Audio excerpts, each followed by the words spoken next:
Mindi Briar is the author of the Halcyon Universe sci-fi romance series. She lives in the Seattle area with her husband and 3 cats, 2 of whom are named after punctuation marks. She will be your friend if you offer tea or if you want to talk about Star Wars. Mindi, over to you. All right, I'll be reading from chapter 1. I'm half surprised when a dragon agrees to teleport me to Avalon Community.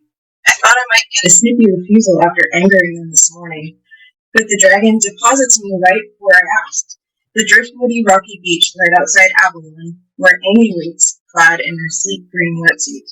"Mary!" she exclaims. "Oh, stars, it's good to see you." She sounds relieved. "Why?" I didn't tell her anything in my message, just said I needed to talk.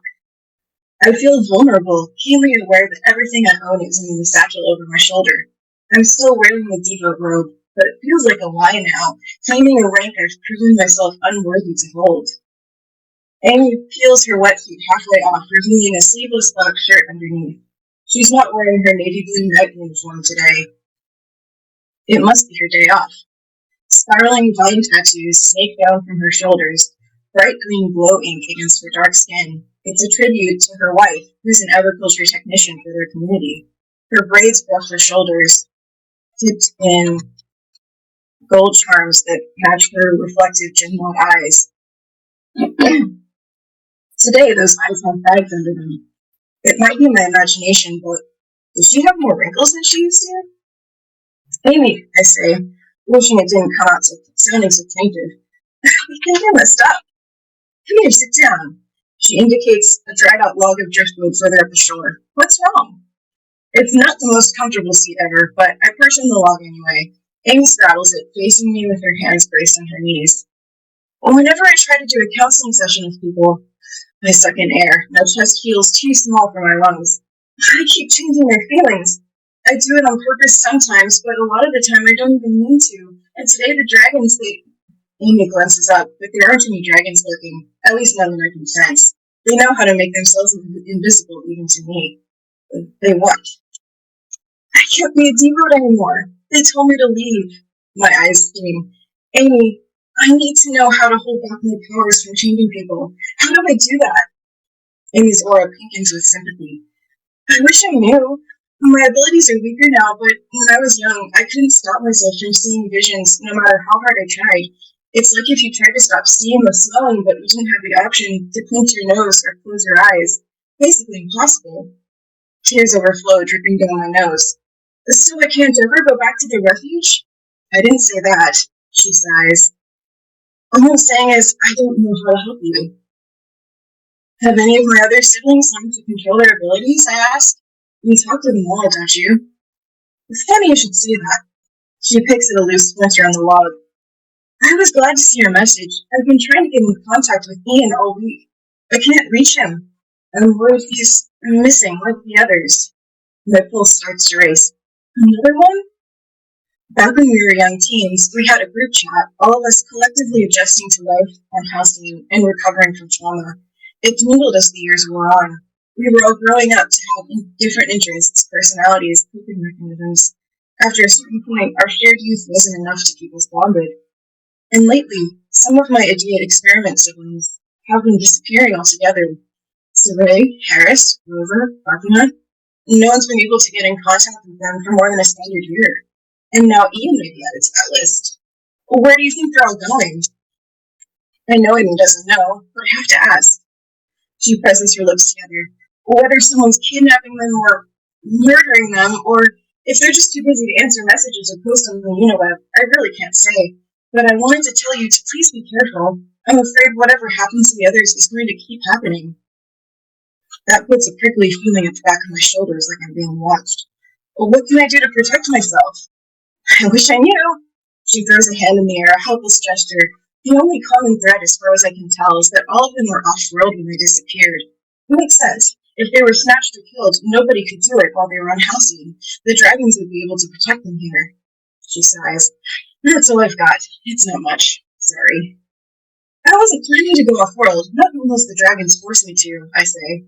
But then my stomach lurches, remembering that Clara's back home only for a short visit. She'll be headed back to her acting school soon. It's on Monroe, a planet famous galaxy-wide for its high concentration of hollow stars, stage actors, and pop singers. Not exactly low profile. I have to warn her. Amy groans. Here I am, dumping all my worries on you like I'm a supplicant, and you're the one who just got kicked out of your refuge. How can I help? Do you need a place to sleep? Avalon has plenty of spare guest beds. You'd be welcome to stay as long as you need. Actually, I'm going to try to call Clara really quick. If she doesn't answer, then I may take you up on that. Amy pushes herself to her feet. I'll give you some space. I'll be over in the community garden if you need me. It's my turn to pull weeds. I wave goodbye as she retreats, then dig in the pocket of my robe for my scroll again. Clara's call code is still in my favorites, even though I haven't messaged her for months. The call connects almost instantly. Yay! Clara squeals. She centers the vid capture on her face, tossing her long, platinum blonde hair over one shoulder. My perfectly tanned face and wispy brown braids seem dull next to her vibrant presence. Did you know I got that Halcyon? I was just thinking about calling you. How's men life? Despite the pit of shame that boils in my gut, I can't help laughing a little at her phrasing. Even though we don't use that archaic term for, you should come over. There's this big wedding the whole community's invited to. You know what? I just got some time off, so I think I'll take you up on that invitation. It's been so long since I was in Newcastle. Clara brightens. Yay! I can't wait. Bring something nice to wear for the wedding. I don't want to invite myself, I say hastily. Who's getting married anyway? Clara's eyes twinkle mischievously. You remember Christo Galway? My heart thuds painfully in my chest. Of course, I say. My lungs can't seem to expand properly. Who could forget the Galway boys? Not you! Oh, she's really going in for the kill, isn't she? I seem to remember he had a thing with his brother. What's his name? Leo? Flatly, I say it. There was no thing. Oh, wasn't there? She winks. If you say so. He'll be there, you know, him and his whole family. On second thought, I'm really busy at the refuge, and she giggles. You already said you'd come. No backing out now. Message me what time you're gonna arrive. It's only after she clicks off the call that I realize I completely forgot to tell her what Amy said. I guess it can wait till I see her in person.